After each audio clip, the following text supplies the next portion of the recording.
Esta historia puede cambiar tu forma de ver los problemas, no porque prometa riquezas fáciles ni soluciones mágicas, sino porque revela una verdad que el mundo no entiende. La fe no se mide por lo que tienes, sino por en quién confías. Si estás leyendo esto con el corazón acelerado, con el alma agobiada por facturas sin pagar, con el miedo rondando cada decisión financiera, con la vergüenza de no poder mirar a los ojos a tus hijos porque no sabes cómo darles el próximo plato de comida, escucha con atención.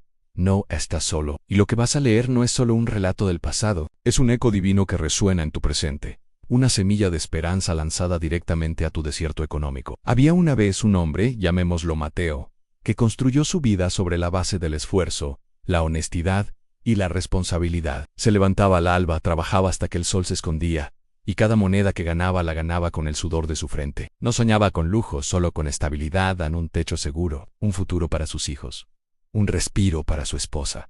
Durante años, lo logró. No era rico, pero tenía suficiente. Y en ese suficiente, había paz. Hasta que el mundo se derrumbó. Una crisis global, una empresa que cerró de la noche a la mañana, un despido sin explicación, deudas que crecían como maleza. De un día para otro, el suficiente se convirtió en nada.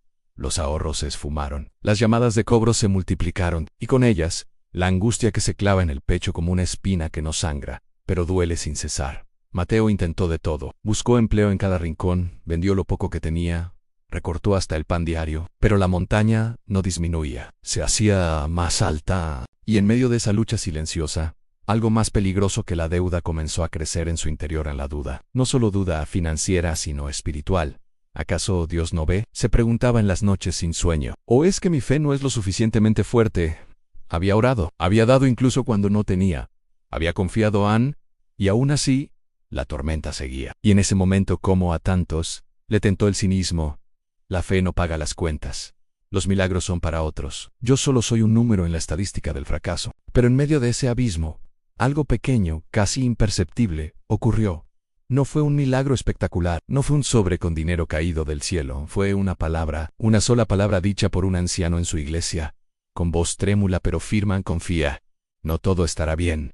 No, Dios te dará 1 millón, solo confía. Y esa palabra simple y aparentemente inútil se clavó en su corazón como una semilla en tierra seca. Porque la fe no siempre comienza con certezas. A veces comienza con aunque no entienda, voy a seguir creyendo. Y así, en medio de la incertidumbre, Mateo decidió hacer algo radical al dejar de depender solo de sus propias estrategias y comenzar a depender de Dios. No como último recurso, sino como primer recurso. No como un genio que concede deseos, sino como el Señor de la provisión, el mismo que alimentó a miles con 5 panes y 2 peces, el mismo que multiplicó el aceite de la viuda hasta llenar todas las vasijas, el mismo que prometió que ni los lirios del campo ni los pájaros del cielo se preocupan, y mucho menos sus hijos. No fue fácil, cada factura vencida era una nueva prueba, cada rechazo laboral un nuevo golpe, pero algo había cambiado en su interior.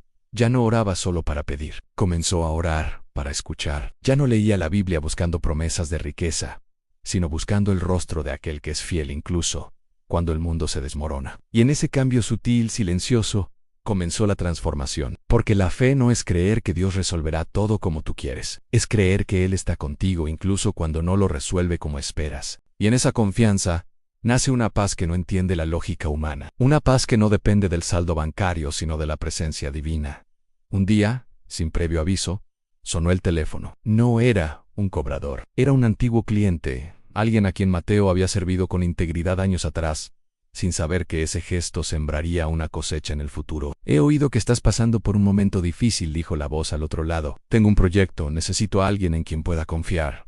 ¿Te interesa? No era una solución definitiva, era un primer paso, un pequeño y humilde, pero era un paso. Wainis paso, Mateo vio la mano de Dios. Pero lo más asombroso no fue el trabajo, fue lo que ocurrió en su corazón. Porque por primera vez en meses, no vio la provisión como un alivio temporal, sino como una confirmación de que Dios nunca lo había abandonado, que incluso en el silencio, Él estaba trabajando, que incluso en la escasez, Él era suficiente. Y así, poco a poco la crisis no solo se detuvo, se convirtió en un catalizador.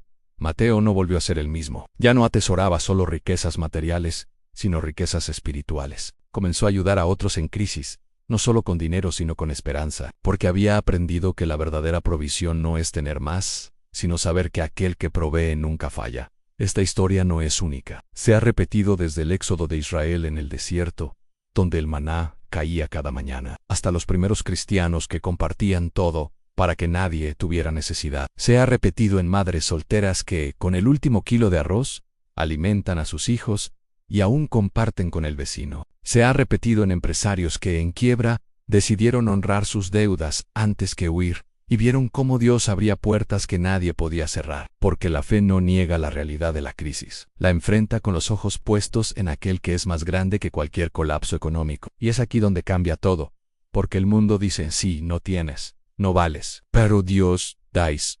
Aunque no tengas nada, tú vales todo para mí. El mundo dais, tu valor está en tu productividad, en tu cuenta bancaria, en tu estatus, pero Dios dais, tu valor está en que eres mío. Y en esa verdad nace una libertad que ningún desempleo, ninguna deuda, ninguna recesión puede arrebatar. Tal vez hoy estés pensando, pero yo ya he orado, y nada ha cambiado, no entiendo en Jesús mismo. En el huerto de Getsemaní, oró con sudor como gotas de sangre, y aún así, la cruz siguió en pie. Pero lo que parecía el fin fue el comienzo de la redención más grande de la historia.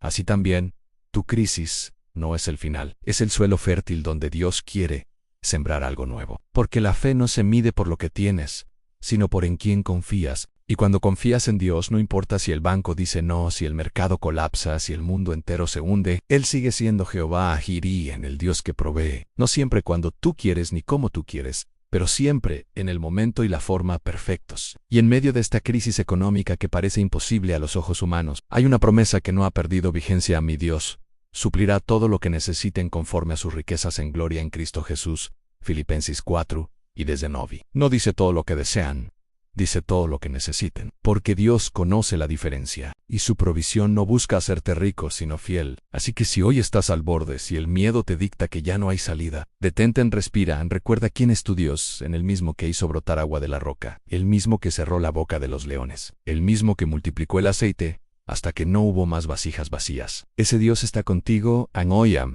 Aquí en tu cocina, en tu oficina vacía, en tu auto usado, en tu apartamento en alquiler, y Él no te ha olvidado. No se trata de negar la crisis, se trata de no permitir que la crisis defina tu identidad. Porque ti no eres el que está en bancarrota. Eres el Hijo amado del Dios Altísimo, y esa identidad no puede ser embargada. Esta historia puede cambiar tu forma de ver los problemas porque te muestra que el verdadero milagro no es salir de la crisis, sino caminar con Dios en medio de ella, porque en esa caminata, descubres que Él es suficiente, que su gracia basta, que su presencia es riqueza verdadera. Así que no pierdas la fe, no cedas al pánico. Tu historia tiene un propósito, tu crisis tiene un límite, y tu Dios tiene un plan, porque Él no te llevó hasta aquí para abandonarte ahora. Así que, levanta la cabeza, aunque las deudas crezcan, aunque las puertas se cierren, aunque el mundo grite imposible, tú clama, posible con Dios. Porque los ojos humanos ven una cuenta sin saldo, pero los ojos de la fe ven un Dios sin límites. Y en esa fe la crisis no te destruye, te transforma,